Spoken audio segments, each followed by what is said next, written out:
الحمد لله والمنة، ثم الصلاة والسلام عليك من لا نبي من بعده، وثم الصلاة والسلام عليك من لا مهدي من بعده، وعلى آلهما وأصحابهما وأزواجهما وعترتهما كلهما إلى يوم الدين. من يومنا إلى هذا يوم الدين. أما بعد، فقد قال الله تعالى في كلامه القديم والفرقانه العظيم: فأعوذ بالله السميع العليم من الشيطان الرجيم. بسم الله الرحمن الرحيم. يا أيها الذين آمنوا لا ترفعوا أصواتكم فوق صوت النبي ولا تجهروا له بالقول كجهر بعضكم لبعض أن تحبط أعمالكم وأنتم لا تشعرون. وقال الله تعالى في مقام الثاني: وللآخرة خير لك من الأولى. وثم قال النبي صلى الله عليه وآله وأصحابه وسلموا على أنه قال: كنت نبي آدم بين الماء والطين. وثم قال إلى مقام الآخر: من أحبني فقد أحبه ومن أبغضاه فقد أبغضاها. وقال المهدي الموعود عليه الصلاة والتسليم على أنه قال: مذهب ما مصطفى داریم، صدق الله ومولانا العظيم وصدق رسوله النبي الأمين الكريم وصدق المهدي الموعود عليه الصلاة والتسليم.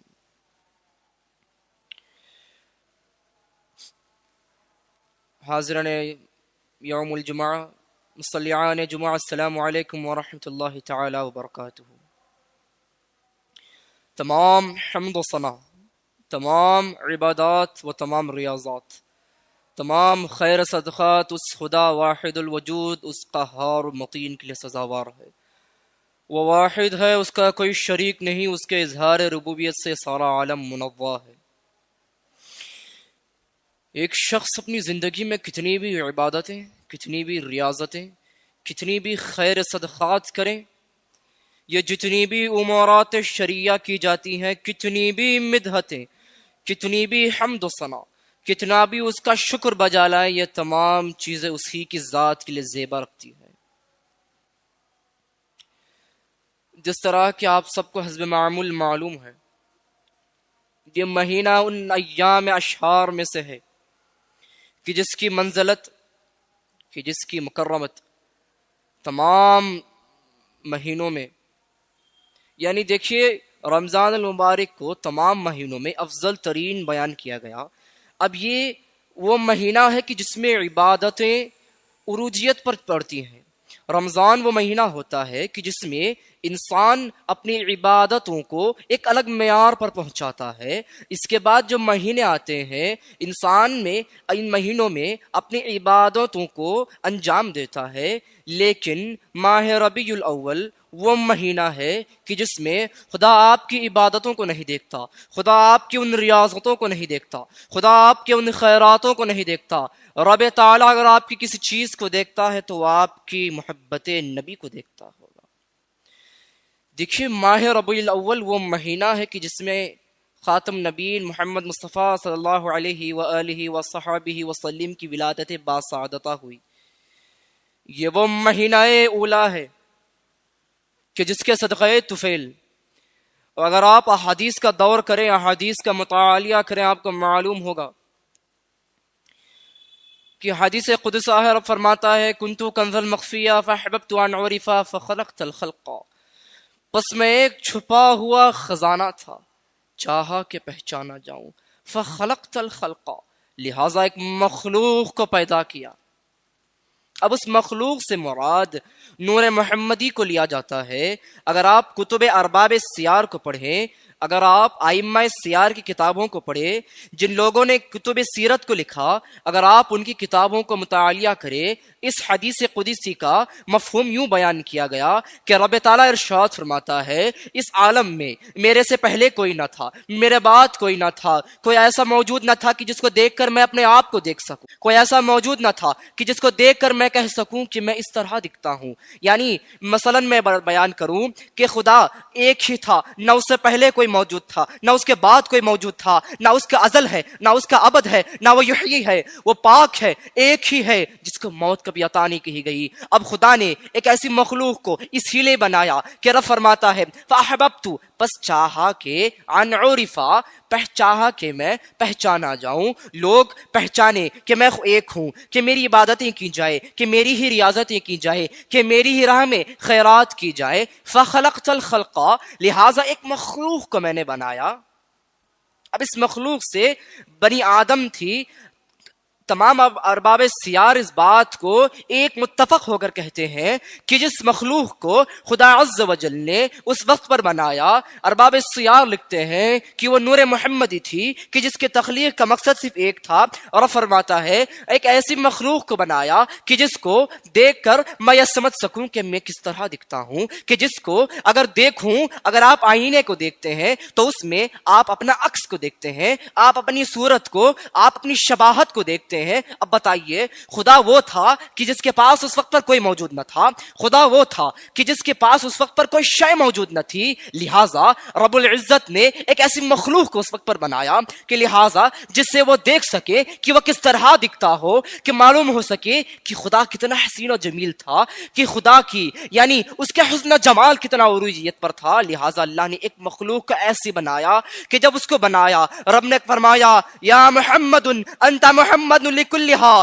پس تو محمد ہے، تو تعریف کے قابل ہے، تو محمد ہے، تیری ہی حمد و ثنا ہوگی، تو محمد ہے، تیرے اعلیٰ کوئی نہ ہوگا، تجھ سے افضل کوئی نہ ہوگا، نہ تیری صورت استقامت میں تجھ سے کوئی افضل ہوگا، نہ تیری شباہت میں کوئی افضل ہوگا، نہ تیرے علم میں کوئی افضل ہوگا، نہ تیرے جمال میں کوئی افضل ہوگا، نہ تیرے مکرمت میں کوئی افضل ہوگا، نہ تیری سیرت میں کوئی افضل ہوگا۔ اب لہٰذا ایک نور کو جب بنایا گیا، دیکھیے یہ نکات اتنے مشکل نہیں کہ لوگوں کو سمجھ نہ آ سکے، بس لہٰذا رب نے ایک ایسی مخلوق کو، اللہ فرماتا ہے فخلقت الخلق، ایک مخلوق کو یوں بنایا گیا، اور فرماتا ہے اب جب اس مخلوق کو بنایا گیا،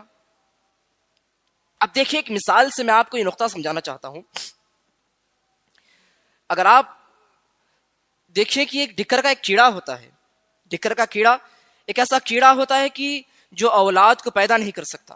اگر اس کو اولاد اپنی نسل کو آگے بڑھانا ہوتا ہے تو وہ کیڑا اپنی سوراخ میں کسی بھی قسم کے مچھر کو، کسی بھی قسم کے اڑتے ہوئے پرندے کو، چھوٹے سے اڑتے ہوئے کیڑے کو اپنی اس بل میں لے کر جاتا ہے۔ یہ سائنس کی طرح سے بھی، اس کی طرح سے بھی مسنون ہے۔ اگر آپ دیکھیں ڈکر کا کیڑا، انگریزی میں اس کا کچھ اور نام ہے، جب وہ اپنی نسل کو آگے بڑھانا چاہتا ہے، اپنی ہی یعنی کہ اور کسی اور دوسری مخلوق کو اپنے اس یعنی سوراخ میں لے جاتا ہے، مطلب سائنسدان کہتے ہیں کہ ایک ہفتہ بس اس پر نظر ڈالتا ہے، ایک ہفتہ بس اس کو گھورتے ہوئے ہوتا ہے۔ بات یہ نہیں کہ وہ اسی کے نسل کی ہے، چاہے وہ مچھر ہوگا یا کوئی اور بھی اڑنے والی مخلوق ہوگی، چھوٹی سی اڑنے والی مخلوق ہوگی۔ لہٰذا دیکھیے اب یہ کوئی الگ مخلوق ہے، جس کو لے کر اندر جاتا ہے وہ الگ مخلوق ہے۔ سائنسدان کہتے ہیں کہ ایک ہفتہ بس اس پر اپنی نظر ڈالتا ہے، گھورنے کا اس پر یہ عالم ہوتا ہے کہ ایک ہفتے بعد جب وہ دونوں باہر آتے ہیں تو وہ جس مچھر کو لے کر گیا تھا وہ ایک ڈکر کے کیڑے کی شکل لے کر باہر آ جاتا ہے، تو اس کے ڈکر کے کیڑے میں ایک ایسی قوت اللہ نے عطا کی کہ جس کو بس دیکھنے سے اس کے اوصاف اس میں اتر جاتے ہیں۔ اب دیکھو ڈکر کا کیڑا ہے، مخلوق ہے، حیات ہے، موت بھی ہے، ایسی مخلوق ہے جس سے خطا بھی ہے، ایسی مخلوق ہے جو مارنے پر ختم ہو جاتی ہے، جس سے افضل بھی ہے، جس سے کم تر بھی ہے، معمولی مخلوق ہے۔ لیکن ایک ہفتہ ڈکر کے کیڑے نے معمولی سی کسی مخلوق پر نظر ڈالنے پر اس کی شباہتیں، اس کی کمالات، اس کے جمالات اس میں اتر جاتی ہیں۔ صاف زبان بتاؤں تو تمام کا تمام اس ہی کی صورت و استقامت، اسی کے افعال، اسی کے احوال اس کیڑے میں آ جاتے ہیں۔ جب باہر نکلتا ہے تو اسی کی طرح ہو کر نکلتا ہے۔ یہ سائنسدانوں سے متفق ہے۔ لیکن اگر آپ کو میں اپنا نقطہ سمجھانے کے لیے یہ بات اس لیے کہتا ہوں، آپ نے اپنے اذہان عالیہ کو اس بات پر غور کرے، اب جب خدا نے روایتوں میں ہے نور محمدی کو 70,000 سال نور محمدی کو اپنے مشاہدے میں رکھا، 70,000 سال، 1-2 سال نہیں، 70,000 سال نور محمدی کو، محمد مصطفیٰ کے اس نور کو جب اپنے مشاہدے میں رکھا، جب اپنے قریب رکھا، کہا فقربتہ، اے محمد تو میرے قریب تھا۔ اب جب اس نور محمدی کو 70,000 سال اپنے قریب رکھا، اپنے جمالات اس پر ڈالتا رہا، اپنے کمالات اس پر ڈالتا رہا، اب بتاؤ جب وہ نور محمدی اب عالم میں بھیجی گئی تو بتاؤ کیا خداوند قدوس کی وہ کمالات، خداوند قدوس کی وہ جلالت، خدا کی اکرمت، خدا کی مکرمت، خدا کے اوصاف اس محمد میں نہ اترے ہوں گے؟ ایک معمولی سے کیڑے کو دیکھنے سے اس کے اوصاف اس میں آ جاتے ہیں۔ جب نور محمدی کو 70,000 سال مشاہدے میں رکھا گیا تھا، اب جب 70,000 برس نور محمدی کو خداوند قدوس اپنے قریب رکھتا ہے، اپنے اوصاف اس پر ڈالتا ہے، اپنی نظر اس پر ڈالتا ہے، یعنی عاشقوں کی جو انتہا ہوتی ہے اپنا معشوق پر جب وہ نظر ڈالتا ہے، اب 70,000 سال کی نظر تھی، اب جب وہ نور محمدی اس عالم دنیا میں بھیجی گئی تو آپ بتائیے کیا خدا کی جلالت کی صفت، کیا خدا کی رحمانیت کی صفت، کیا خدا کی غفاریت کی صفت، کیا خدا کی جلالت کی صفت اس محمد مصطفیٰ میں نہ اتری ہوگی؟ اب معمولی سے کیڑے کو ایک ایسا کیڑا دیکھتا ہے تو اس کے اوصاف اس میں اتر جاتے ہیں، یہ تو نور محمدی تھی، جس پر اتر رہی وہ نور محمدی ہے، جو طا کر رہا ہے جب وہ خداوند قدوس ہے، تو بتائیے کہ خداوند قدوس کے وہ اوصاف نور محمدی میں نہ اترے ہوں گے؟ ارے 70,000 سال کا وقفہ ہے، ایک ہفتے میں وہ مچھر اس کی طرح ہو جاتا ہے، یہ تو 70,000 سال کا وقفہ ہے۔ آپ بتائیے کہ اس نور محمدی کا مقام ہم اور آپ کیا بیان کرے، جس کو 70,000 سال خدا نے اپنے مشاہدے میں رکھا ہوگا، 70,000 سال جب خدا نے اپنی نظر اس پر ڈالی ہوگی، تو بتائیے خدا کے کتنے اوصاف اس میں نہ آئے ہوں گے؟ اب بات ہم اس نور محمدی کی کر رہے ہیں کہ جس کا مشاہدہ 70,000 سال کا ہوا۔ اب آپ بتائیے کتنے اوصاف خداوند قدوس کی، اوصاف خاصہ اس میں اترے نہ ہوں گے؟ ایک ایسی صفت بتائیے خداوند قدوس کی جو خاص ولایت ہے، خدا کی جو خاص معرفت ہے، کیا اس نور محمدی میں نہ اتری ہوگی؟ اب ہم بات اس نور محمدی کی کر رہے ہیں کہ جس کا مشاہدہ اتنا طویل ہوا۔ اب آقا کریم صلی اللہ علیہ وسلم سے جب حضرت انس بن مالک رضی اللہ تعالیٰ عنہ پوچھتے ہیں یا نبی صلی اللہ علیہ وسلم منذ متى نبیا، یا نبی صلی اللہ علیہ وسلم آپ کب سے نبی تھے؟ منذ متى نبیا، یا رسول اللہ صلی اللہ علیہ وسلم آپ نبی کب سے تھے؟ رسول اللہ فرماتے ہیں یا انس واللہ، بے شک خدا کی قسم کہتا ہوں، کنت نبی آدم بین الماء والطین، اے انس میں اس وقت پر بھی نبی تھا جب آدم ابھی پانی اور مٹی میں تھے، ابھی دنیا کی تخلیق نہ ہوئی تھی، اب آدم کو بھیجا بھی نہ گیا تھا، اس کا جو آئینہ تھا، یعنی اس کا جو مجسمہ تھا، جو اس کی شکل و قامت بنائی جانے والی تھی، ابھی پانی میں اور مٹی میں ہی تھی، اس وقت پر سے میں نبی ہوں۔ دیکھیے یہ نقطہ اسی لیے بتاتا ہوں کیونکہ نبی دنیا میں آنے کے بعد نبوت عطا کی جاتی ہے، نبوت کی ایک شرط ہے، جب نبی دنیا میں آتا ہے اس سے نبوت عطا کی جاتی ہے۔ ارے میرے محمد مصطفیٰ کی آپ کیا بات کریں کہ جو آدم کی پیدائش سے پہلے جب اس کو نبوت عطا کی گئی ہو، نبی دنیا میں بھیجے جانے کے بعد اسے نبوت خاصہ عطا کی جاتی ہے، آپ اس محمد کی کیا بات کریں گے کہ جس کی نبوت اسے دنیا کی تخلیق سے پہلے عطا کی گئی ہو، کہ جو دنیا میں آنے سے پہلے ہی نبی ہوا تھا۔ کنت نبی آدم بین الماء والطین، جب آدم پانی اور مٹی میں ہی تھے۔ اب دیکھیے آدم علیہ السلام، ابراہیم علیہ السلام، موسیٰ علیہ السلام، عیسیٰ علیہ السلام، یہ تمام جتنے بھی انبیاء تھے، ان تمام انبیاء کے تعلق سے قرآن مجید میں بیشترین آیات میں ان کے فضل و مناقب ہیں۔ اگر آپ رسول اللہ صلی اللہ علیہ وسلم کے متعلق جو خدا تعالیٰ کی جو محبت کی جو آیات ہیں کہ جس سے اللہ نے رسول اللہ صلی اللہ علیہ وسلم کو منتخب فرمایا، جس سے ان کو منسلک فرمایا، اگر آپ ان احادیث کو رکھ کر دیکھیں، ایک طرف دیگر انبیاؤں کے آیات کو رکھ کر دیکھیں، آپ کو معلوم ہوگا کہ ان پر آیات زیادی ہیں، یعنی ان کے متعلق قرآن مجید میں زیادہ آیات ہیں۔ اب جس کے بارے میں زیادہ آیات ہیں، یعنی جس کی شان و فضیلت کے بارے میں قرآن میں زیادہ آیات ہے، اور فرماتا ہے ملت ابراہیم حنیفہ، اے محمد ابراہیم کی اطاعت کرو۔ اللہ فرماتا ہے ابراہیم آدم کی اطاعت کرو۔ اب اس نور محمدی کو جب اس دنیا میں بھیجا گیا، یہ کہا جا رہا ہے اے محمد آدم کی اتباع کرو، ملت ابراہیم حنیفہ، جو ابراہیم کا حنیف، جو دین حنیف ہے، اے محمد تم اس پر عمل کرو۔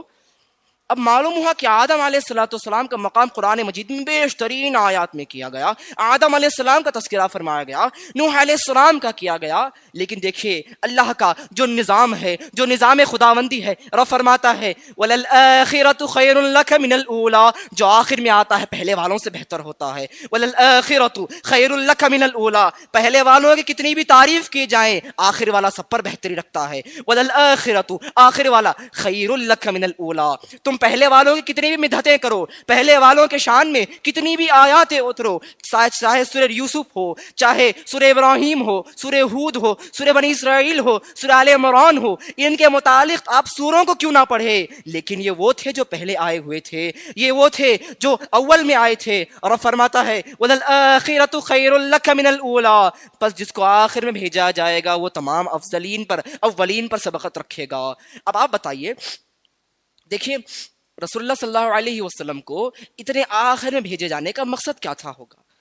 نبی کریم صلی اللہ علیہ وسلم کو اللہ رب العزت نے جب اس دنیا کی تخلیق فرمائی، آپ ہی سوچئے کہ جب اپنے حبیب کو جب خاص اتنی نظر اس پر ڈالی تھی، اتنی محبتیں اس سے کی تھی، تو پہلے ہی کیوں نہ بھیجا؟ جب اتنا خاص وہ اس سے تھا تو اس کو پہلے کیوں نہ بھیجا دنیا میں؟ آدم علیہ السلام کی جگہ پر کیوں رسول اللہ صلی اللہ علیہ وسلم کو نبوت اس وقت پر کیوں نہ عطا گئی تھی؟ تو امام جامی رحم اللہ علیہ اپنی کتاب الجامع الاصول میں لکھتے ہیں، آپ لکھتے ہیں جو احوال اس وقت پر تھے، رب فرماتا ہے دیکھیے ایک اصول ہوتا ہے، جنگ کا ایک اصول ہوتا ہے، جب جنگ کا وقت قائم ہوتا ہے تو اس وقت پر جو معمولی لوگ ہوتے ہیں، یعنی جو جنگجو ہوتے ہیں، ان کو پہلے بھیجا جاتا ہے، پھر ان کے بعد زیادہ درجہ رکھتے ہیں پھر ان کو بھیجا جاتا ہے، پھر جو ان سے زیادہ قوت رکھتے ہیں ان کو بھیجا جاتا ہے، سپہ سالار آخر میں آتا ہے، تاکہ جنگ کا وہ ایک ہوتا ہے، اسی کے دامن میں تمام جنگ کا قدشہ ہوتا ہے، وہ ایک ہوتا ہے، تمام جنگ کی قوت اس پر ہوتی ہے، یعنی اگر وہی ختم ہو جائے تو جنگ لڑنے کا مقصد نہیں رہتا۔ اب اس کا لحاظہ یہ ہے، دیکھیے اگر ایک استاد اپنے شاگرد کو درس دیتا ہے تو وہ پہلے سوال اس کو پوچھے گا جس کو وہ معمولی سمجھتا ہو، یعنی جس سے اس کی منزلت اتنی نہ ہوگی، لیکن جس کو وہ زیادہ قریب رکھتا ہو، جس شاگرد کو زیادہ محبوب رکھتا ہوگا، وہ اس کا سوال آخر میں پوچھے گا، کیونکہ سوال آخر میں اس کو اسی لیے پوچھا جاتا ہے کیونکہ آخر وقت تک بھی وہ اس کے قریب رہتا ہوگا، آخری وقت تک بھی اس کے قریب تھا۔ امام جامی اسی بات کو اپنی کتاب الجامع الاصول میں لکھتے ہیں، رب نے آدم علیہ السلام کی جگہ پر نبی کو اس لیے مبعوث نہیں فرمایا۔ امام جامی فرماتے ہیں دیکھیے اللہ نے پہلے آدم کو بھیجا، کہا اے محمد قریب رہو، تم نے دیکھتا رہنا چاہتا ہوں، میرے پاس ہی رہو۔ کہا ابھی میں نوح کو بھیجوں گا، کہا نوح کو بھی بھیجا گیا۔ اب نوح کے بھیجنے کے بعد بھی جب رسول اللہ اس وقت پر، امام جامی کہتے ہیں جب اللہ کے نبی نے شاید کہا ہوگا اے خدا تو مجھے کیوں نہیں بھیجتا، خداوند قدوس نے کہا ہوگا اے محمد اب کچھ دیر انتظار کر دے، اور تجھے دیکھنے کا ہے، تجھے بنایا اسی لیے گیا تھا تاکہ میں تجھ کو تکتا رہوں، اسی لیے تجھے بنایا گیا تھا تاکہ تجھ میں اپنے عکس کو دیکھ سکوں، تجھ میں اپنے آپ کو دیکھ سکوں۔ اب نوح کو بھیجا گیا، ابراہیم کو بھیجا گیا، شیش کو بھیجا گیا، تمام انبیاء علیہ السلام کو بھیجا گیا، لیکن جب ایک وقفہ تراز ہو گیا، یعنی ایک لمبا جب عرصہ ہوا، اب جب خدا بہت قریب ہو چکا تھا اپنے اس نبی سے، یعنی زیادہ وقت ہو چکا تھا، جنگ کے تمام لوگ جنگ کے لیے جا چکے تھے، اب سپہ سالار کا وقت تھا، اب اس کے آنے کا وقت تھا کہ جس کے ضمن میں تمام جنگ کا احوال ہوتا ہے، اب اس آخری کو بھیجا گیا کہ جس کے کاندھوں پر اس ساری جنگ کی فتح کی کامرانی ہوتی ہے، اب اس ایک کو بھیجا گیا جو خیر ہے اولا سے، وَالْآخِرَةُ خَيْرٌ لَكَ مِنَ الْأُولَىٰ، پس اس کو بھیجا گیا جو آخر والوں سے، جو اول والوں سے بہتر تھا۔ اب لہٰذا رسول اللہ صلی اللہ علیہ وسلم کے متعلق جو اتنی چیزیں ہیں، دیکھیے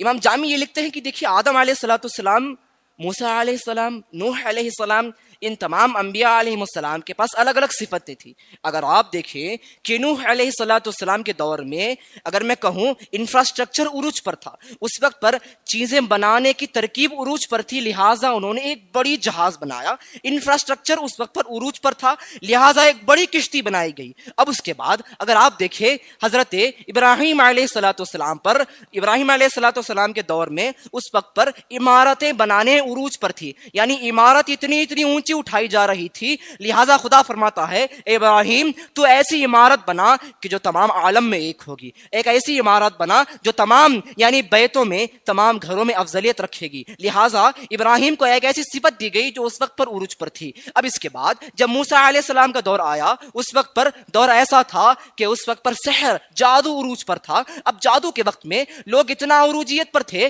اپنے سحر پر، اپنے جادو پر اتنا غرور و تکبر کرتے تھے، لہٰذا رب نے اپنے نبی کو ایک ایسا سحر دیا، ایک ایسی قوت دی کہ بس آسا پھینکنا تھا۔ واقعہ آپ نے سنا ہوگا، ایک ایسے آسا پھینکنے سے تمام کو نگل لیا گیا تھا۔ لہٰذا نبی نے یہ دکھایا کہ لوگوں تمہارا سحر خدا کے اس قوت سے زیادہ نہ ہوگا، تم کتنا بھی جادو کیوں نہ کر لو، تمہاری قوتیں کتنی بھی ہو، خدا کی قوت کے لائق بھی نہ ہوگی، خدا کی قوت کے قریب بھی نہ ہوگی۔ اب لہٰذا حضرت یوسف علیہ السلام کے دور میں اس وقت پر حسن و جمال عروج پر تھا، خدا نے یوسف علیہ السلام کو حسن کمال عطا کیا۔ دیکھیے ہر نبی کو بھیجا جانا اس وقت پر اسی لیے تھا کیونکہ اس وقت پر جو چیز عروج پر تھی، جو چیز یعنی جس چیز کی عروجیت تھی، جو لوگوں میں مشہور تھی، نبی کو اس چیز سے بھیجا گیا کہ جو تمام پر افضلیت رکھے۔ اب حضرت یوسف علیہ السلام کے دور میں لوگ اپنے حسن و جمال پر تکبر کرتے تھے، خدا نے یوسف کو بھیج کر دکھا دیا اب دیکھو یہ ایک ہی ہے، جب ایک کو اتنا حسن دیا جائے تو خدا کی قوت کتنی ہوگی۔ اب اس کے بعد حضرت عیسیٰ علیہ السلام کے دور میں طب یعنی سائنس عروج پر تھا، لوگ نئے نئے ترکیب اضافہ کر رہے تھے، بیماریوں کی کھوج کر رہے تھے، لہٰذا اللہ نے عیسیٰ علیہ السلام کو وہ دم دیا کہ جس کو مردہ کو زندہ کیا جا سکے۔ اب دکھائیے عیسیٰ علیہ السلام کے ہاتھ میں وہ چیز دی گئی جو اس وقت کے سائنسدان نہ کر سکے، اب ان کی چیز عروجیت پر تھی۔ میں اس بات کو کہتا ہوں تمام نبیوں کے پاس اپنے اوصاف تھے، موسیٰ علیہ السلام کے پاس اپنے اپنے اوصاف تھے، عیسیٰ علیہ السلام کے پاس اپنی صفتیں تھی، لیکن اس بات کو کل کرتا ہوں تمام کے پاس اپنے اپنے صفتیں تھے، میرے نبی کے پاس تمام کی صفتیں تھی۔ لوگوں کے پاس اگر آپ کہیں یوسف میں حسن تھا، اگر آپ کہیں ادریس میں عقل تھی، اگر آپ کہیں سلیمان میں طاقت تھی، اگر آپ کہیں ابراہیم کے پاس قوت تھی، تو میں کہوں گا میرے محمد کے پاس تمام اوصاف تھے، کیونکہ آخر میں تھا اس ایک ہی سے تو تمام کو دیا گیا۔ حضرت موسیٰ فرماتے ہیں اے خدا مجھے اس کی شکل تو دکھا کہ جس کے تعلق سے، کہ جس کے وسیلے سے مجھے رسالت کو دی گئی۔ اب لہٰذا آپ دیکھیں حضرت رسول اللہ صلی اللہ علیہ وسلم کے متعلق اتنے آیاتیں ہیں، اتنے منزلت ہے، لیکن رسول اللہ صلی اللہ علیہ وسلم کے یعنی آقا محمد مصطفیٰ صلی اللہ علیہ وسلم کی جب آپ کی بعثت ہوئی، ایک ایسے دور میں آپ کو بھیجا گیا کہ جب یعنی اس وقت پر دور جہالت تھا، ایک ایسا دور تھا کہ لوگ اتنی یعنی میں بتاؤں کہ لوگ اس وقت پر یعنی اتنے حبشی یعنی اتنے وحشی ہو چکے تھے کہ کوئی کسی چیز کی پابندی نہیں کرتا تھا۔ لوگ کفاران قریش اتنے گرے گزرے ہو چکے تھے کہ کسی چیز کو نہیں مانتے تھے۔ اب اتنے میں نبی کو بھیجا گیا تاکہ اپنی رسالت کو وہاں پر ظاہر کرے۔ اب اس کے بعد دیکھیے نبی کے پاس نبوت بھی ہوتی ہے، رسالت بھی ہوتی ہے۔ نبوت نبی کی خاصہ ہوتی ہے، اس کی خاصیت ہوتی ہے، لیکن ولایت اس کی عام چیزوں میں نہیں ہوتی، وہ خاصوں میں سے خاص چیزوں کی ہوتی ہے۔ لیکن دیکھیے اس رسول اللہ صلی اللہ علیہ وسلم کو جب اس دنیا میں مبعوث فرمایا گیا، اب آپ دیکھیں رسول اللہ صلی اللہ علیہ وسلم کو جب اس دنیا میں مبعوث فرمایا گیا، دیکھیے جتنے اس وقت پر صحابہ علیہم رضوان تھے، اب نبی صلی اللہ علیہ وسلم کے میں نے آپ کو چند ایسے حوال بتائی کہ جن سے آپ کو ان کی فضیلتیں معلوم ہو۔ دیکھیے کتنی بھی آپ ان کے فضائل بیان کریں، دیکھیے ہم بحیثیت مسلمان مہدوی اس بات کا عقیدہ رکھتے ہیں کہ کوئی بھی کاتب کتنا بھی کتابت کرے، کوئی بھی مقرر کتنی بھی تقاریر کرے، کیا آپ بتائیے محمد صلی اللہ علیہ وسلم کے ان کے مقام کا کیا کوئی بھی حق ادا کر سکے؟ کتنا کاتب کتنی بھی کتابت کرے اس کی سیاہی سوکھ جائے گی، یعنی اس کے اوراق ختم ہو جائیں، مقرر کتنا بھی کلام کرے اس کا غلا سوکھ جائے، تا قیامت برپا ہو جائے، محمد مصطفیٰ کے مقام کا بھی حق ادا نہیں ہو سکتا۔ اب بتاؤ جس نبی کا اتنا مقام اعلیٰ افضل کیا گیا، اب اس نبی کے دور میں کیا چیزیں ہوئی ہوں گی؟ اب اس نبی کے دور میں اس نبی کو جن لوگوں نے دیکھا ہوگا، اب آئیے دیکھتے چلے اس نبی کے صلی اللہ علیہ وسلم کے دور میں جو لوگ موجود تھے، اب وہ لوگ رسول اللہ صلی اللہ علیہ وسلم سے کتنی محبت خاصہ کرتے تھے۔ جو واقعات آپ کو پہلے بتائی یہ محبت خداوندی تھی، یہ وہ نقطے ہیں کہ جن سے آپ کو خدا اور رسول صلی اللہ علیہ وسلم کی محبت معلوم ہو۔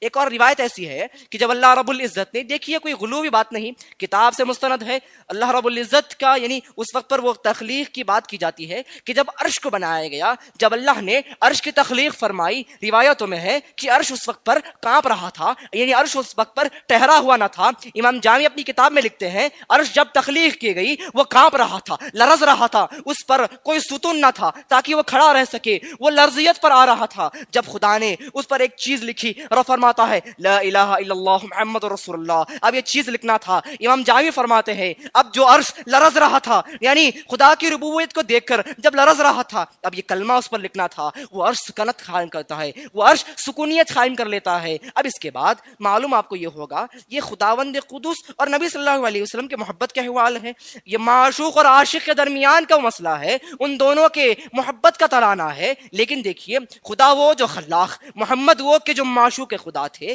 اب دیکھیے آئیے انسان اور اس نبی صلی اللہ علیہ وسلم کی محبت کے چند احوال دیکھتے چلے۔ اب جب نبی صلی اللہ علیہ وسلم کو اس دار الدنیا میں بھیجا گیا، بحیثیت نبی ان کی رسالت کا اظہار کیا گیا، آئیے دیکھیں جو صحابہ موجود تھے، یعنی جو مکرم صحابہ علیہم رضوان اس وقت پر موجود تھے، آئیے دیکھتے ہیں کہ اس افضل ترین نبی کی محبت ان کے دلوں پر کتنی اتری ہوئی تھی، یعنی اس نبی کی مکرمت، اس نبی کی محبت ان کے دلوں میں کتنی اتری ہوئی تھی۔ دیکھیے ایک وقت کا واقعہ ہے کہ جب اللہ کے نبی صلی اللہ علیہ وسلم، یعنی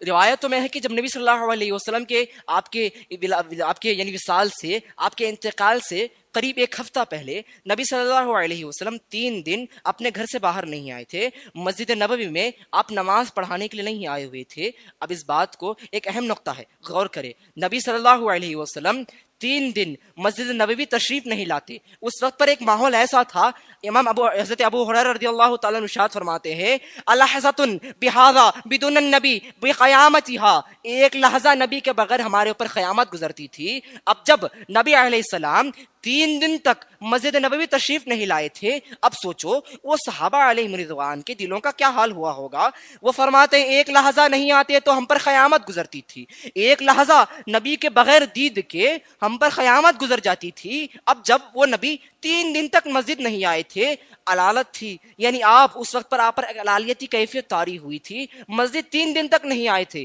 روایتوں میں ہے کہ جب تیسرا دن تھا، حضرت ابوبکر صدیق رضی اللہ تعالیٰ عنہ امامت کے لیے کھڑے ہوئے تھے، ظہر کی نماز کا وقت تھا، آپ نماز بجماعت ادا کرنے کے لیے کھڑے ہوئے تھے۔ اگر آپ مدینہ منورہ جائیں آپ کو معلوم ہوگا قبلہ رخ اگر اس طرف ہے تو اس طرف سیدھے ہاتھ طرف رسول اللہ صلی اللہ علیہ وسلم کا وہ حجرہ ہے، بی بی عائشہ صدیقہ کا حجرہ اس طرف موجود ہوتا ہے۔ اگر اس طرف میں کھڑوں تو لوگوں کا اس طرح دیکھوں گا، یہ قبلہ اس طرف قبلے کا رخ ہے۔ اب دیکھیے نماز بجماعت ادا ہو رہی تھی، اب اقامت کو ادا کر دیا گیا، اقامت ہو گئی، تمام صحابہ علیہم رضوان۔ اب مسئلہ شریعت کیا ہے، نماز کے لیے اقامت ہو جائے، تکبیر اولا ہو جائے، کسی چیز کا خیال نہ آئے، خیال آتا ہے نماز فسق ہو جاتی ہے، نماز ٹوٹ جاتی ہے۔ اب نماز کو بجماعت حضرت ابوبکر صدیق رضی اللہ تعالیٰ عنہ ادا فرماتے ہیں۔ روایتوں میں ہے پہلے رکعت ہوتی ہے، تکبیر اولا باندھی جاتی ہے، یعنی اب قیام ہوا تھا۔ روایتوں میں ہے کیونکہ 3 دن ہوئے تھے، اب اللہ کے نبی بھی اپنے ان عاشقین کو دیکھنے کے لیے تڑپ رہے تھے، کیونکہ 3 دن ہو گئے تھے،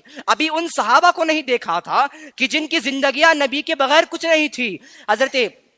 انس فرماتے ہیں بدون النبی حیاتنا لا معنی لہا، نبی کے بغیر ہماری زندگیاں بغیر مقصد کی بن چکی تھی۔ اب جب 3 دن تک نہیں آئے تھے، رسول اللہ صلی اللہ علیہ وسلم بھی اپنے ان عاشقان کاملین کو دیکھنے کے لیے بھی ترس رہے تھے، ان کو دیکھنے کے لیے آپ بھی تڑپ رہے تھے۔ روایتوں میں ہے نماز قائم کی گئی، نماز کا وقت ہوا، پہلے رکعت شروع ہوئی، حجرہ اس طرف تھا، ایک پردہ رکھا گیا تھا۔ روایتوں میں ہے کہ جب نبی صلی اللہ علیہ وسلم 3 دن گزرے ہوئے تھے، اب اپنے ان صحابہ کو، اپنے ان عاشقین کو بھی نہ دیکھا تھا، نہ معشوق نے عاشق کو دیکھا، نہ ان عاشقین نے اپنے اس معشوق کو دیکھا تھا۔ 3 دن ہو گئے تھے۔ روایتوں میں ہے جب نماز چل رہی تھی، یاد رکھیے اس وقت نماز میں کوئی حرکت کرنا بھی جائز نہیں، حرکت کی جائے تو نماز فاسد ہو جاتی ہے، دوڑا کر پڑھنا فرض ہو جاتا ہے۔ اب دیکھیے روایتوں میں ہے کہ جب نبی کریم صلی اللہ علیہ وسلم اپنے اس پردے کو جو آپ کے در پر پردہ تھا اس کو تھوڑا سا ہٹاتے ہیں، یہ تمام لوگوں سے آپ نے سنا ہوگا اس واقعے کو،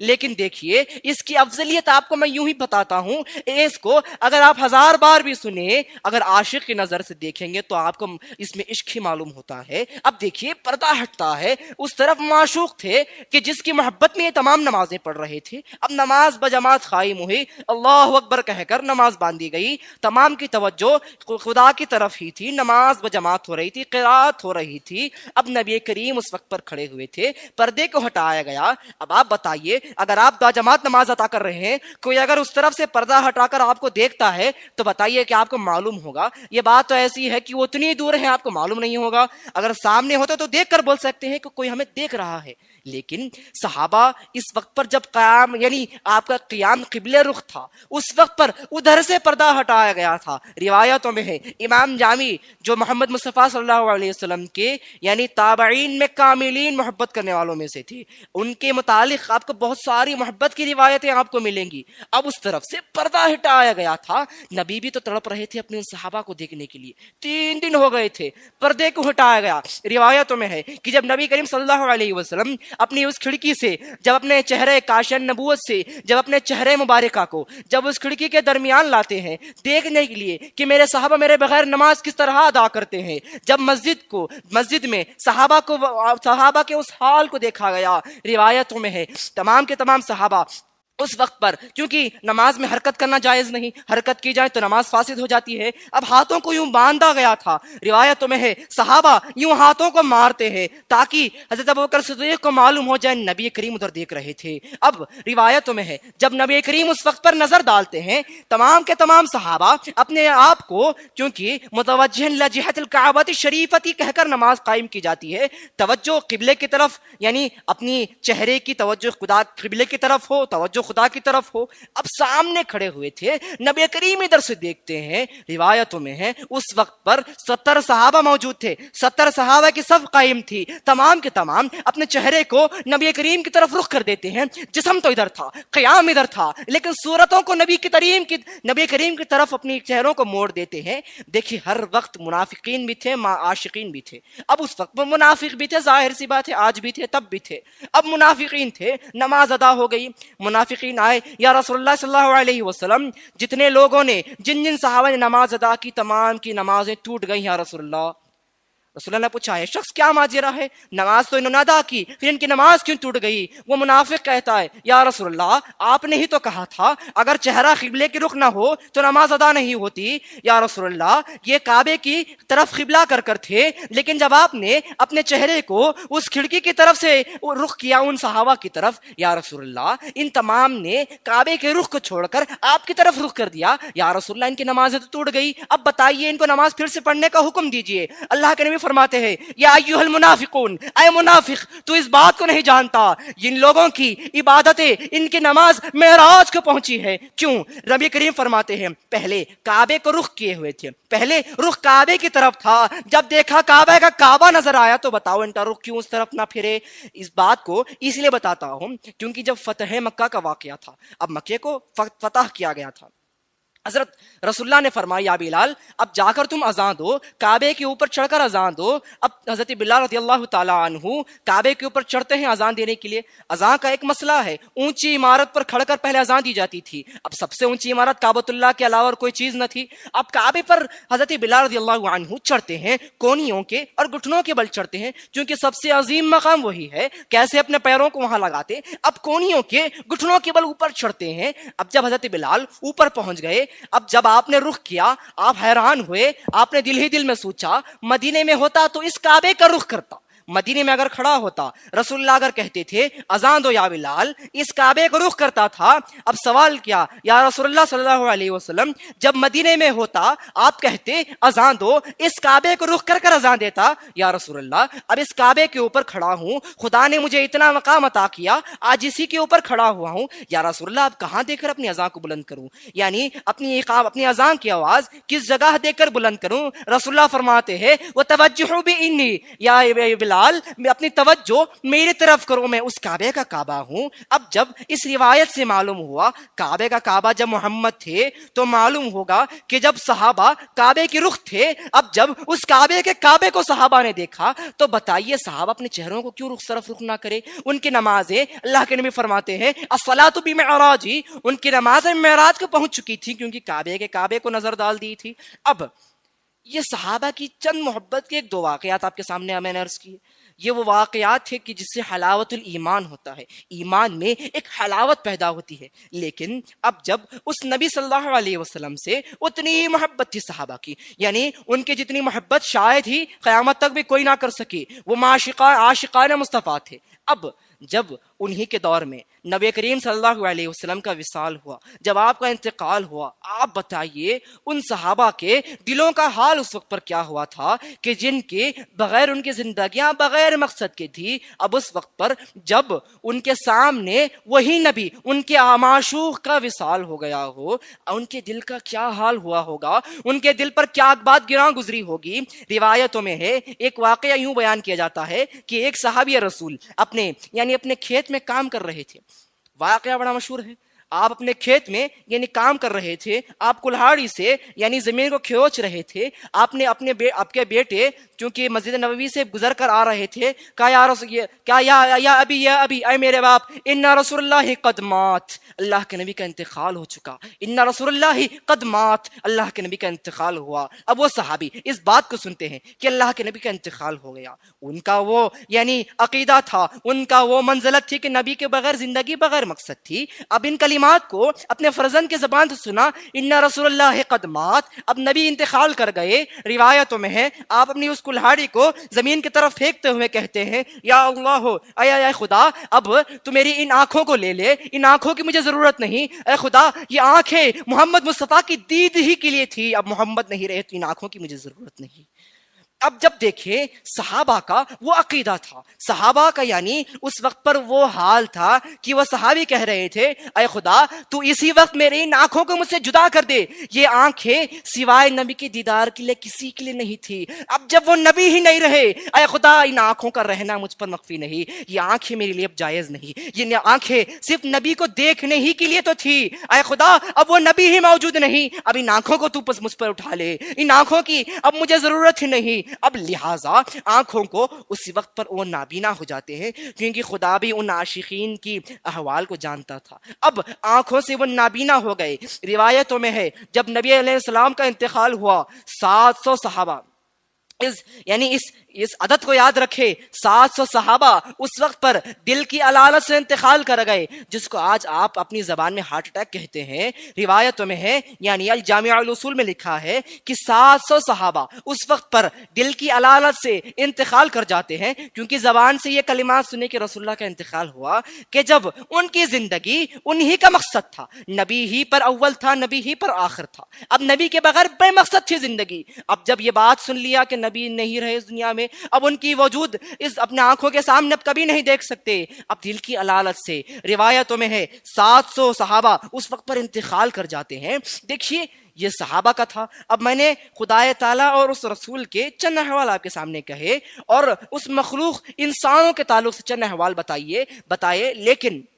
تمام لوگوں میں معصوم صرف نبی ہوتا ہے۔ نبی معصوم عن الخطا ہوتے ہیں، ان سے خدا خطا کی کبھی گنجائش نہیں ہوتی۔ لیکن ایک ایسا جملہ ہے، ایک ایسا مخفہ ہے، آپ اگر حج کے لیے گئے ہوئے ہوں گے، اگر چند لوگوں کو اللہ نے وہ سعادت دی ہو، ماشاءاللہ، جب آپ نے حج بیت اللہ کیا ہوگا یا عمرہ کیا ہوگا، جب آپ کعبۃ اللہ کے صحن میں دیکھتے ہیں، جب طواف کیا جاتا ہے، جس پر آج سنگ مرمر بچھایا گیا، اس زمانے پر تو مٹی ہوا کرتی تھی، جب آپ طواف کرتے ہیں دور دور تک آپ کو کہیں مٹی نہیں دکھتی آج کے دور میں، آج چٹان میدان ہے جہاں پر سنگ مرمر بچھایا گیا ہے۔ لیکن اگر میں آپ کو یہ بات بتاؤں کہ دیکھیے ہمارے کتب اسلاف میں اس بات کو لکھا گیا، حضرت علی کرم اللہ وجہہ رضی اللہ عنہ سے ایک نجومی پوچھتا ہے، یا رسول اللہ اس جگہ پر آپ بتائیے کتنے انبیاء مدفن ہیں، کتنے لوگ مدفن ہیں، کس پر؟ کعبۃ اللہ کا جو آج صحن ہے، اس میں ایک شخص حضرت علی کے علم کو جاننے کے لیے پوچھتا ہے، یا علی تم کو نبی کہتے ہیں کہ تم علم کا دروازہ ہو اور وہ شہر ہے، وہ نبی شہر ہے، انا مدید العلم وعلی بابھا، اے علی اگر تم دروازے ہو علم کے تو مجھے بتاؤ اب جہاں پر میں کھڑا ہوں کتنے لوگ یہاں پر دفن ہیں، کتنے لوگ یہاں پر مدفن ہیں؟ حضرت علی فرماتے ہیں میں نے رسول اللہ سے سنا، سمعت رسول اللہ صلی اللہ علیہ وسلم، میں نے اللہ کے نبی سے سنا، کہ جب اللہ رب العزت نے نبیوں کو نبوت عطا کی تھی، جب وہ کعبۃ اللہ کے طواف کے لیے آئے تھے، روایتوں میں ہے 900 انبیاء، اس عدد کو یاد رکھے، 900 انبیاء اس وقت پر جب اللہ نے یہ بات ان پر ظاہر کی کہ آخری وقت میں ایک ایسا نبی آئے گا جو خیر ہوگا اولین میں سے، آخرت خیر لک من الاولی، جب ان انبیاؤں نے ان کلمات کو سنا کہ ایک نبی آئے گا، وہ بھی اس کعبے کا طواف کرے گا، وہ بھی اسی کعبے کے اطراف و اکناف طواف کرے گا، اب جب اس بات کو ان انبیاؤں نے سنا کہ اس کعبۃ اللہ کا ایک نبی ایسا آئے گا کہ جس کے وسیلے سے انہیں نبوتیں عطا کی گئی، اب اگر وہ نبی تھے تو ان کو رسالت نبی کریم کی ہی وجہ سے ملی، وہ وجہ تخلیق کائنات تھے، نبیوں کی نبوت کا وجہ تھا،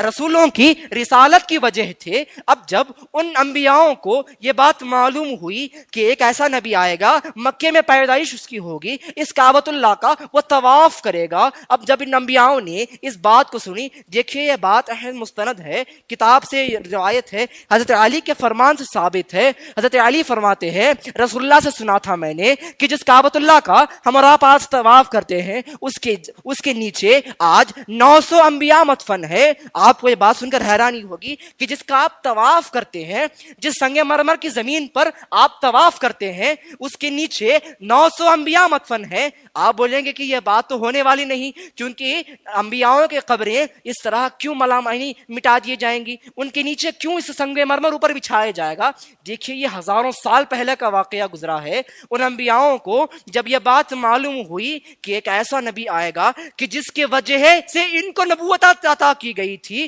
ان کلمات کو سنا، اس نبی نے دعا کیا، اپنے یعنی وارثین سے کہا کہ جب میں وصال کر جاؤں، میرے مدفن، میرے تدفین کعبۃ اللہ کے صحن میں کر دینا، جہاں کعبۃ اللہ کا طواف کیا جاتا ہے وہاں میری تدفین کر دینا، کیونکہ خدا نے مجھ پر ایک بار کہا تھا کہ ایک ایسا نبی آئے گا کہ جس کے ذریعے مجھے بھی نبوت عطا کی گئی تھی، وہ بھی اس کعبے کا طواف کرے گا۔ اے میرے وارث، اس بات کو جان لے، یہ میری وراثت ہے کہ جب میرا انتقال ہو جائے اسی کعبۃ اللہ کے صحن میں تو مجھے تدفین کر دینا، کیونکہ جب وہ یوم آئے گا، جب وہ دن آئے گا کہ وہ نبی اس کعبۃ اللہ کا طواف کرے گا، میں خطا کار ہوں، میں چاہتا ہوں اس نبی کی گرد میرے اوپر پڑ سکے، اس نبی معظم کی گرد میرے اوپر پڑ سکے۔ آپ بات سن کر حیران ہوں گے، کوئی معمولی شخص کہتا تو سمجھ سکتے تھے، اگر ہم اور آپ یہ بات کہتے کہ نبی کے گرد ہم پر پڑے ہماری شفاعت ہو تو بات سمجھنے والی تھی۔ وہ کہہ رہے ہیں جو معصومان عن الخطا تھے، جن سے خطا ہونا لاغر تھا، جب وہ اس بات کو کہتے ہیں کہ اپنے وارث کو کہیں میری تدفین تب کر دینا، میری تدفین کعبۃ اللہ کے صحن میں کر دو، کیونکہ وہ نبی جب آئے گا اسی کعبۃ اللہ کا طواف کرے گا، میں اس کی گرد کو اپنے لیے باعث شفا سمجھتا ہوں، اس کے گرد کو اپنے لیے باعث نجات سمجھتا ہوں۔ اب دیکھیے جب اس نبی کی مکرمت انبیاء جانتے تھے، جب اس نبی کی مکرمت صحابہ جانتے تھے، ہم اور آپ اس نبی صلی اللہ علیہ وسلم کی کتنی بھی مدحتیں کریں،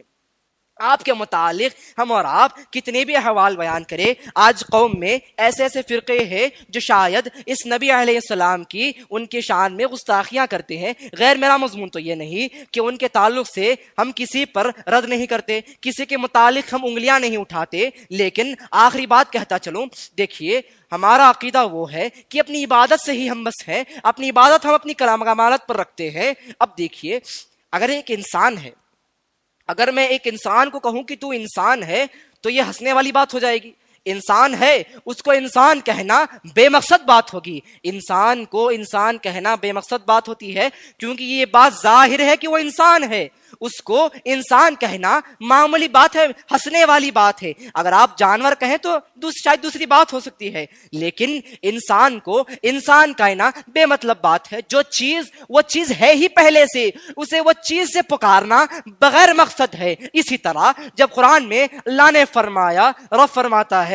قل انما انا بشر مثلکم یوحی الی انما الہکم الہ واحد، اے نبی کہہ دو تم بشر ہو۔ اب نبی کو یہ نہیں کہا جا رہا کہ وہ بشر ہے، انسان کو انسان نہیں کہا جاتا، دیکھو اس بات سے مقصد یہ کہہ رہا ہوں کہ رسول اللہ کو انسان تھے تو انسان کیوں کہا جاتا؟ انسان کو دیکھیے انسان نہیں کہا جاتا، اگر وہ ایک ایسی الگ مخلوق ہے تو یہ بھی کہا جاتا ہے دیکھو تم انسان بھی ہو، تم دوسری مخلوق بھی ہو، یہ کلمات کہے جاتے ہیں۔ نبی کو بشر یوں کہا گیا، رب فرماتا ہے قل انما انا بشرم، کہہ دو اے نبی میں بھی بشر ہوں، اسی لیے کہا گیا کہ تم بس یہ نہ سمجھ بیٹھو میں نورانی ہی مخلوق ہوں، اب بتایا گیا میں نور بھی ہوں، بشر بھی ہوں، مجھ پر نورانی تقاضے بھی ہیں، بشری تقاضے بھی ہیں۔ اب جس کی اتنی عظمتیں ہیں، جس کی اتنی مکرمتیں ہیں، آقا میرا مہدی موعود علیہ الصلوۃ والسلام بیان فرماتے ہیں نبی کریم صلی اللہ علیہ وسلم کے دور میں ایک یعنی انصاف نامہ میں روایت موجود ہے کہ مہدی موعود فرماتے ہیں رسول اللہ کے دور میں جتنے صحابہ موجود تھے، جتنے صحابہ موجود تھے، ہم اور آپ کتنی بھی عبادتیں کرے، کتنی بھی رسول اللہ سے منزلت رکھے، ان سے کتنی بھی محبتیں رکھے، رسول کے ایک ادنا سے صحابی کا بھی ہم اتنا سا عشق نہیں کر سکتے، کیونکہ وہ تھے جو نبی کو دیکھ کر محبت کرتے تھے، وہ تھے کہ جو نبی کا مقام دیکھ کر جانتے تھے۔ ہم اور آپ اگر میں کسی کو پہچاننا چاہتا ہوں تو دیکھ کر کہوں گا کہ یہ اس کی صفتیں ہیں، بغیر دیکھے کہنا تو بے مقصد بات ہوگی، دیکھ کر کہتا ہوں تو ایمان بڑھتا ہے، دیکھ کر کہنا شریعت کا مسئلہ ہے۔ اب جب وہ صحابہ نبی کے وہ مقام کو جانتے تھے، اب زبان سے دیکھ کر کہتے تھے، لہٰذا مہدی موعود فرماتے ہیں وہ صحابہ کہ جنہوں نے نبی کو دیکھ کر ان پر ایمان لایا تھا، نبی کو دیکھ کر ان سے محبت کرتے تھے، ان کا ایک ادنا سا بھی صحابی کہ جو بے عمل بھی رہا ہو، چاہے عمل والا کیوں نہ ہو، یعنی عمل نہ کیا ہو کیوں نہ ہو، ہم کتنی بھی خداوند قدوس کے اس نبی سے منزلت رکھے، کتنی بھی اس سے محبت رکھے، اس ادنا سے صحابی کا بھی مقام ہم حاصل نہیں کر سکتے، کیونکہ یہ وہ صحابہ تھے کہ جن کی زندگی کا مقصد نبی کی محبت پر ختم تھا، نبی کی محبت سے آغاز تھا۔ اب لہٰذا دیکھیے آقا میاں محمد مہدی موعود علیہ الصلوۃ والسلام آپ فرماتے ہیں مذہب امام مصطفیٰ داریم، ہمارا مذہب کوئی اور نئی چیز نہیں، میں آپ کو تورات نہیں پڑھاتا، میں آپ کو انجیل نہیں پڑھاتا، میں آپ کو زبور بھی نہیں پڑھاتا، میں آپ کو قرآن کا الگ ترجمہ بھی نہیں سناتا، انی یعنی میں آپ کو وہی چیزیں بتاتا ہوں جو نبی نے بتائی تھی۔ کیوں؟ کیونکہ ایک وقت ایسا آیا دور اسلام میں، کیونکہ آپ اس نبی کی سنتوں کو جو بھول جا رہے تھے، ایک وقت ایسا آیا کہ جب نبی کی سنتوں کو بھولا جا رہا تھا، اس وقت پر مہدی موعود کی بعثت اسی لیے ہوئی تھی تاکہ جو سنتوں کو بھلا دیا جا رہا تھا، نبی کا مہدی موعود کا آنا اسی لیے تھا تاکہ جن سنتوں کو نبی کی آپ اس وقت پر علماء سو بھول جا رہے تھے، جن کو آپ علماء سو رد کر دیے تھے، مہدی موعود کا اس وقت پر آنا انہی سنتوں کو زندہ کرنے کے لیے تھا۔ تو لہٰذا مہدی موعود کا اس دنیا میں آنا، آپ بتائیے کوئی اور مقصد تو نہ تھا؟ آقا فرماتے ہیں بندے کا اس دنیا میں آنا نبی کی اتباع کے علاوہ اور کوئی چیز پر نہیں، بندے کا اس دنیا میں آنا جو چیزیں بندہ تمہارے سامنے بیان کرتا ہے وہ نبی، اگر نبی کے سامنے تم کہو تو نبی ان چیزوں سے منع نہیں کرتے، یعنی لہٰذا میں اس بات پر اپنے کلام کو ختم کرتا ہوں۔ دیکھیے عشق ایک ایسی چیز ہے کہ جس میں دیکھیے بڑھوتی نہیں ہوتی۔ دیکھیے اگر کہیں پر بارش ہوتی ہے، رحمت بارش ہے، دھوپ بھی خدا کی ہی رحمت ہے، لیکن ٹھنڈ بھی خدا کی رحمت ہے اور گرمی خدا کی رحمت ہے، لیکن جب یہ رحمت بڑھ جاتی ہے تو زحمت ہو جاتی ہے، بارش اگر شدت کو پہنچ جاتی ہے تو زحمت بن جاتی ہے، خدا کی وہ رحمت اگر عروج پر آ جائے زحمت بن جاتی ہے، دھوپ تپش پر آ جائے رحمت زحمت بن جاتی ہے، اگر ٹھنڈ خدا کی رحمت ہے زیادہ ہو جائے زحمت بن جاتی ہے، لیکن محبت وہ رحمت ہے، بڑھ جانے پر کبھی زحمت نہیں ہوتی۔ یہ ایسی چیز ہے کہ بڑھ جانے پر لوگوں کی اگر بڑھ جائیں ان پر کبھی زحمت نہیں ہوتی، بارش بڑھ جاؤ زحمت بن جاتی ہے، دھوپ تیز ہو جائے لوگوں پر زحمت بن جاتی ہے، لیکن عشق ایک ایسی چیز ہے کہ جو بڑھ جائے تو کوئی موقوف نہیں، بڑھ جائے تو اس میں کوئی چیز نہیں ہوتی۔ لہٰذا اپنی بات کو آخر کرتا چلوں کہ آقا نبی کریم صلی اللہ علیہ وسلم کے صحابہ جس طرح ان سے وہ محبت رکھتے تھے، آج شاید اتنی محبت ہم سے نہ ہو، کیونکہ وہ صحابہ تھے کہ جن کی زندگی نبی کی محبت پر مکمل تھی، ان کا اٹھنا بھی نبی کو دیکھ کرنے پر تھا، ختم بھی دن کا نبی کو دیکھنے پر تھا، شاید اتنی محبت نبی ہم نہ کر سکے۔ اے خداوند اتنی محبت نبی ہم نہ کر سکے، لیکن اے خدا ان صحابہ علیہم رضوان کے نالین برابر بھی، ان کی نالین کے گرد کے برابر بھی اے خدا اتنی بھی محبت اگر تو ہمیں عطا کر دے تو ہم کمالت کو پہنچ جائیں گے۔ آقا اللہ سے دعا ہے اے باری تعالیٰ جتنا جیسا کہ اللہ کے نبی سے اللہ کے نبی کے صحابہ ان سے محبت کرتے تھے، اے اللہ اسی طرح تو ان سے محبت کرنے کی ہمیں توفیق عطا فرما۔ اے اللہ جو ماہ ربیع الاول ہے کہ جس میں تو نے اپنے اس خاص خلیل و حبیب کو اس دنیا میں رحمت عالم بنا کر بھیجا، اے اللہ ہمیں اس نبی علیہ السلام کے مقام کو جاننے کی توفیق عطا فرما، ہمیں ان کے عمل پر عمل کرنے کی توفیق عطا فرما۔ جو پرہیزات، جو مکروہات، جو حرمات ان نے کہے ہیں، جن چیزوں سے آقا کریم نے ہمیں پرہیزگاری کو کہا ہے، اے اللہ تو نے ہمیں ان چیزوں سے پرہیز کرنے کی توفیق عطا فرما۔ اے اللہ جو دین حنیف، جو دین خاتمین ہے، اے اللہ تو ہمیں اس دین خاتمین پر گامزن ہونے کی توفیق عطا فرما۔ اے اللہ چونکہ ہم قوم مہدویہ سے منسلک رکھتے ہیں، قوم مہدویہ سے متصل ہے، ہماری انتہا جنت پر ختم نہیں ہو جاتی، ہم اس زندہ قوم سے تعلق رکھتے ہیں کہ جو خدا کی دیدار کے بغیر اپنے مقصد کو تمام نہیں کرتے۔ اے خدا لہٰذا تو ہمیں اپنے دیدار خفی سے، اپنے دیدار خدا خاص سے تو ہمیں بھی منور عطا فرما۔ اے اللہ ہر لمحہ ہماری زبانوں پر تیرا ذکر شکر، تیری فکر شکر کی ہمیں توفیق عطا فرما۔ اے اللہ آج دنیا میں ایک عجیب قسم کی وبا پھیلی ہوئی ہے، اے اللہ جو آج اس وبا سے متاثر ہے پہلے تو نے ایک شفائے کاملہ عطا فرما۔ اے اللہ چونکہ ہم تیرے خاتمین کا نام لیوا ہے تو ہمیں اس بیماری سے محفوظ و تکفیر رکھ۔ اے اللہ ایک جب یوم محشر نفسا نفسی کا عالم ہوگا، نہ باپ اپنے بیٹے کو بازو کھڑ کر پہچاننے والا ہوگا، بیٹا بازو ہوگا تو اپنے باپ کی مغفرت نہ کر پائے گا، وہ نفسی نفسی کہہ کر آگے بڑھ جائے گا، نہ بیٹا اپنے باپ کو کہہ سکے گا، نہ ماں اپنی بیٹی کو کچھ کر سکے گا۔ اس وقت پر جب نفسا نفسی کا عالم ہوگا، جب اعمال ہی کسی ہر شخص کا ساتھ دیتا ہے، اے خدا اس وقت پر جتنا عمل صالحہ ہم نے کیا اے اللہ اتنے عمل کی ہمیں تو اجر عطا فرما۔ اے اللہ اس وقت پر فخر و زام سے اس بات کو ہمیں اعلان کہنے کی توفیق دے کہ ہم بھی سچے مہدوبے میں شمار ہو۔ اے اللہ آمین۔ الحمدللہ رب العالمین۔